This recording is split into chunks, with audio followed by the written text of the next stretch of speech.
There is a peculiar phenomenon that occurs when consciousness begins to expand, a kind of silent revolution that happens not in the streets or in the halls of power, but in the quiet chambers of your inner world. It is the gradual dissolution of patterns that once seemed as permanent as the mountains, as necessary as breathing, as natural as the rising and setting of the sun. You wake up one morning and realize that certain habits, certain ways of being, certain automatic responses that have defined you for years, perhaps decades, are beginning to feel foreign in your own skin. They no longer fit, they no longer serve. They are dying not through force or discipline, but through a kind of organic obsolescence that comes when the soul outgrows its former containers. Perhaps you have noticed it first in the small things. The conversations that once engaged you now feel hollow, echoing with an emptiness that you cannot quite articulate. The goals that once drove you forward now seem like mirages in a desert you no longer wish to cross. The people you once sought approval from now appear to be playing roles in a theater production that you can no longer remember auditioning for. This is not depression, though it may masquerade as such. This is not disillusionment in the conventional sense. This is the natural consequence of growth, the inevitable result of consciousness evolving beyond the boundaries that once contained it. Like a snake shedding its skin, you are beginning to outgrow the very identity that once seemed so solid, so unchangeable, so fundamentally you. The process is often gradual, so subtle that you might not notice it at first. It begins with small discomforts, tiny misalignments between who you are becoming and who you have always been. You find yourself saying yes when you mean no, smiling when you feel empty, participating in activities that no longer resonate with your deeper truth. The old patterns persist through momentum, through habit, through the sheer weight of expectation that you will continue to be who you have always been. But underneath this surface continuity, something profound is shifting. The foundations of your identity are becoming fluid. The walls of your self-concept are becoming permeable. The very ground of your being is preparing for a transformation that will touch every aspect of your existence. This transformation is not unlike the metamorphosis of a caterpillar into a butterfly,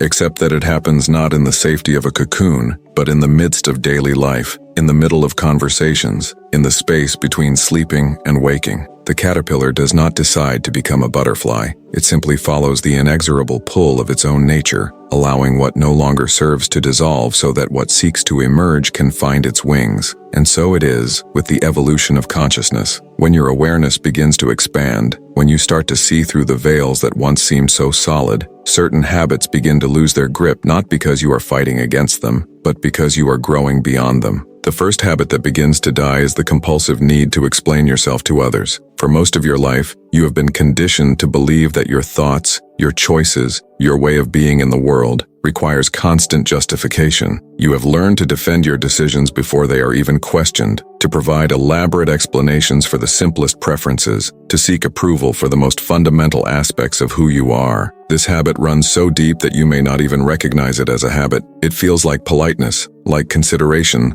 like the natural way that civilized people interact with one another. But as consciousness evolves, there comes a quiet understanding that your authentic self needs no translator, no apologist, no elaborate defense. You begin to realize that those who are meant to understand you will do so without lengthy explanations, and those who are determined to misunderstand you will do so, regardless of how eloquently you present your case. This realization can be simultaneously liberating and terrifying. Liberating because it frees you from the exhausting task of constantly managing other people's perceptions of you. Terrifying because it means stepping into a level of authenticity that makes you visible in ways that feel vulnerable, exposed, raw. When you stop explaining yourself, you stop hiding behind the safety of justification. You become present as you are, not as you think others need you to be. This is not about becoming stubborn or closed off. It is about recognizing that your energy is too precious to waste on the futile task of trying to make everyone comfortable with your evolution. The death of this habit often triggers resistance from those around you, who have grown accustomed to your constant availability for their emotional comfort. They may interpret your new directness as rudeness, your refusal to over-explain as arrogance, your authentic presence as selfishness. This resistance is not necessarily malicious. It is simply the natural response of a system that has become dependent on your willingness to diminish yourself for the sake of maintaining harmony. But true harmony cannot be built on the foundation of self-betrayal, and real relationships cannot thrive when one person constantly sacrifices their truth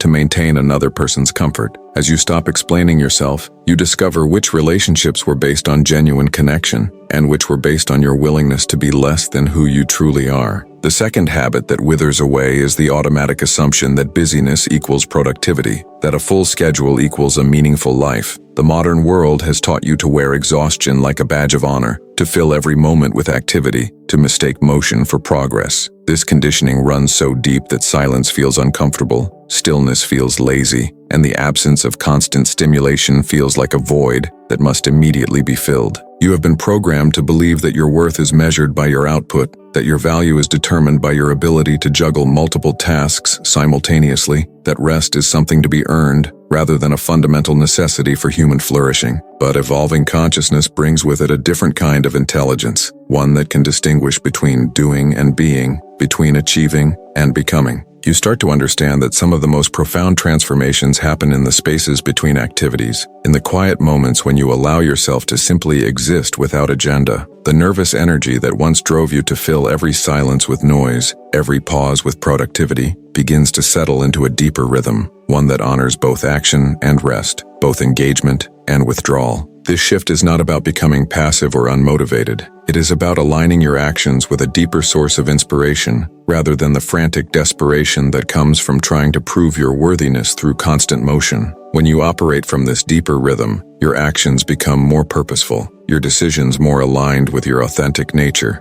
your energy more sustainable over the long term. The death of the busyness addiction reveals something that has been hidden beneath the constant activity, a fear of encountering yourself in stillness. For many people, busyness serves as a sophisticated form of spiritual avoidance, a way of staying so distracted by external demands that they never have to face the deeper questions about who they are, what they truly want, and why they are here. When the compulsion to stay busy begins to fade, you may find yourself face to face with aspects of your inner landscape that have been waiting patiently for your attention. Old emotions that were never fully processed, dreams that were abandoned in favor of more practical pursuits, parts of yourself that were suppressed because they didn't fit the image you thought you needed to maintain. This encounter with your authentic self can be unsettling at first, but it is also the gateway to a more genuine and fulfilling way of living. This transformation in your relationship with time and activity often makes you appear different to those who are still caught in the hamster wheel of perpetual motion. They may see your newfound ability to be present as laziness, your willingness to prioritize depth over speed as lack of ambition, your refusal to fill every moment with productivity as evidence that you have lost your drive. But what is actually happening is that you are learning to distinguish between the neurotic activity that stems from anxiety and the purposeful action that flows from wisdom. You are discovering that true productivity is not about how much you can cram into a day, but about how aligned your actions are with your deeper purpose. You are recognizing that a life of constant motion often leads to a destination that no one actually chose, while a life of intentional rhythm leads to places that the soul recognizes as home. I want to pause here and ask you directly, when was the moment you first noticed that your relationship to time was changing? That instant when you realized that rushing through life was actually a way of avoiding life, that the constant hurry was perhaps a form of spiritual amnesia that kept you from remembering who you really are? I know this recognition can be disorienting. You look around and see others still caught in the frantic dance of perpetual motion, still believing that more is always better, that faster is always superior, that being busy is the same as being alive. And suddenly you feel like you are living in a different universe, operating according to different laws, breathing different air. I want you to know that this shift is not a retreat from life, but an advancement into it.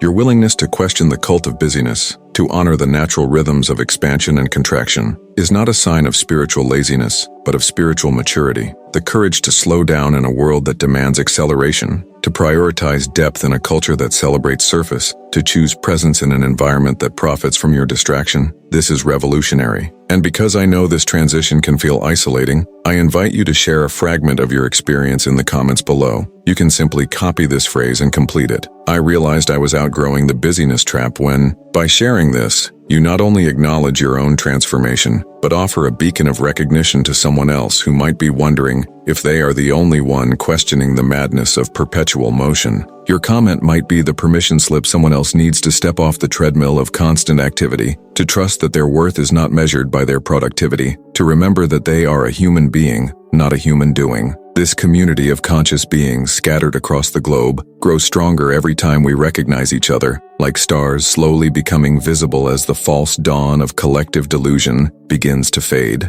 Now let us continue exploring what happens when you begin to release the patterns that no longer serve your evolving consciousness. Now let us explore what happens when you begin to release the third habit that consciousness evolution inevitably dissolves: the need to absorb and carry the emotional states of everyone around you. Perhaps you have always been sensitive. Perhaps you have always been the one who could feel the undercurrents in a room, the unspoken tensions, the hidden sorrows. For years you may have believed that this sensitivity was both a gift and a burden, that your ability to attune to others' emotional frequencies was simply the price you paid for being empathetic. You learned to read the emotional weather of every space you entered, to adjust your own energy to match what others needed, to become an emotional shapeshifter who could provide whatever comfort was required in any given moment. But evolving consciousness brings with it a crucial distinction between empathy and enmeshment, between compassion and codependence. You begin to understand that feeling with someone is not the same as feeling for them, that you can offer genuine support without becoming a reservoir for their unprocessed emotions. This realization can be earth-shattering for those who have built their entire identity around being the emotional caretaker for others. It means recognizing that much of what you called love was actually a complex form of self-abandonment, a way of avoiding your own emotional landscape by constantly tending to everyone else's. The habit of emotional absorption dies slowly, often with great resistance from both yourself and those who have benefited from your boundaryless availability. This transformation is often misunderstood by those who have grown accustomed to your emotional availability, your willingness to absorb their distress like a human sponge. They may interpret your newfound boundaries as coldness, your refusal to take on their emotional burdens as indifference. Some may even accuse you of selfishness, of abandoning them in their time of need, of becoming heartless or disconnected. But what is actually happening is that you are learning to love from a place of fullness rather than emptiness, to offer support from a grounded center rather than from a depleted well. You are discovering that true empathy does not require you to lose yourself in another person's emotional experience, that genuine compassion can be offered without sacrificing your own emotional well-being. The habit of emotional caretaking dies not because you care less, but because you understand more. You understand that when you carry someone else's emotional weight, you rob them of the opportunity to develop their own emotional strength, their own capacity for resilience, their own relationship with their inner landscape.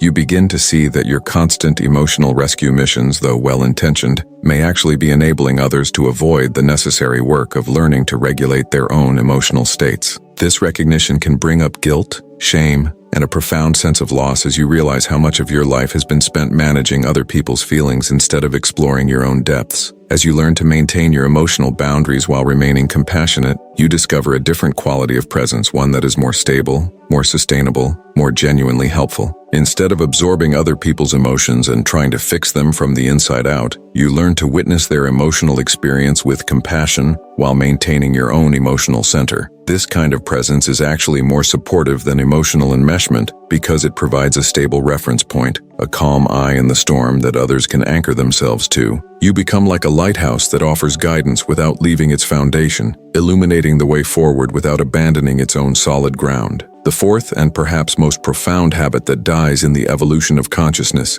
is the automatic belief in separation. The unconscious assumption that you are fundamentally isolated, that life is a competitive struggle for limited resources, that others' success somehow diminishes your own possibilities. This habit is so deeply ingrained, so woven into the fabric of how you have been taught to see the world, that its dissolution often happens gradually, like ice melting in the spring sun. The competitive mindset has been reinforced by virtually every institution you have encountered: schools that rank students against each other, workplaces that pit employees in competition for promotions, economic systems that operate on the principle of scarcity and survival of the fittest. But one day you notice that you feel genuinely happy when good things happen to others, not because you are being polite or socially appropriate, but because some deeper part of you recognizes that their joy is somehow connected to your own, that their expansion creates space for your own flowering. This shift can be subtle at first, appearing as a slight softening of the jealousy or envy that once arose automatically when others achieved what you desired. You might notice that you no longer feel diminished by another person's success, that their accomplishments no longer trigger the familiar pang of inadequacy or resentment that once seemed so natural,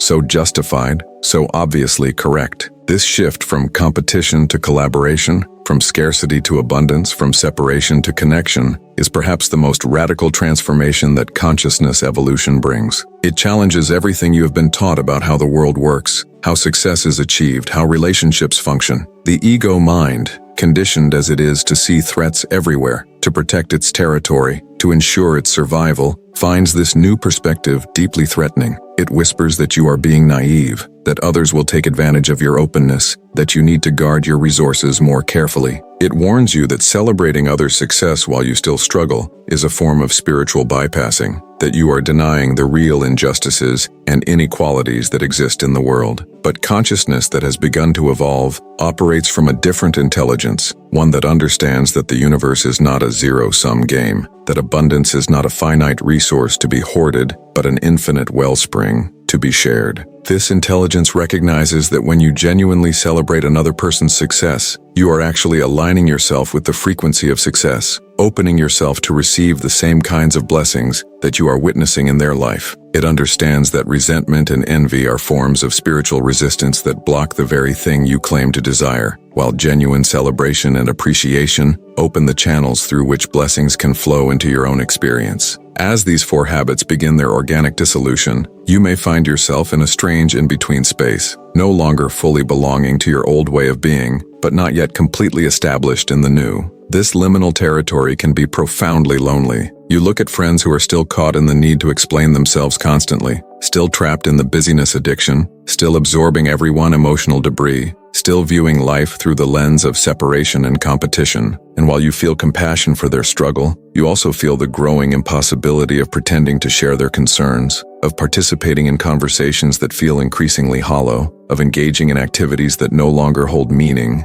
for your expanded awareness. This experience of being between worlds can trigger a profound identity crisis. Who are you, if not the person who constantly explains themselves, who stays busy to prove their worth, who fixes everyone's emotional problems, who competes for limited resources? These habits have been so central to your sense of self that their absence can leave you feeling temporarily unmoored, like an actor who has forgotten their lines in a play they no longer want to perform. The discomfort of this transition period is not a sign that you are moving in the wrong direction. It is the inevitable growing pains that come with any significant transformation. The caterpillar does not become a butterfly without first dissolving into an unrecognizable soup of potential. During this in-between time, you may find yourself questioning everything: your relationships, your career, your goals, your beliefs about how life should be lived. What once seemed solid and unchangeable now feels fluid and optional. Choices that you made from your old consciousness may no longer align with your expanding awareness, creating a need to renegotiate contracts with life that you signed when you were operating from a completely different understanding of reality. This renegotiation process can be messy, uncomfortable, and sometimes painful as you learn to make decisions from your authentic center, rather than from the conditioning that once governed your choices. The loneliness of this transition is not just about missing the old connections. It is about the temporary absence of new ones. You have outgrown your old tribe but have not yet found your new one. You are like a radio that has moved beyond the frequency of one station but has not yet tuned into another. This static-filled space between stations is where the real growth happens, where you learn to find companionship in your own expanding consciousness, where you discover that the universe itself can be a friend, a guide, a source of comfort and wisdom. The solitude that once felt like punishment begins to feel like sanctuary, a sacred space where your true self can emerge without the constant pressure to conform to others' expectations. This loneliness is not a sign that you are moving in the wrong direction. It is the necessary passage through which all consciousness must travel when it outgrows its former containers. Every mystic, every sage, every person who has ever undergone genuine spiritual transformation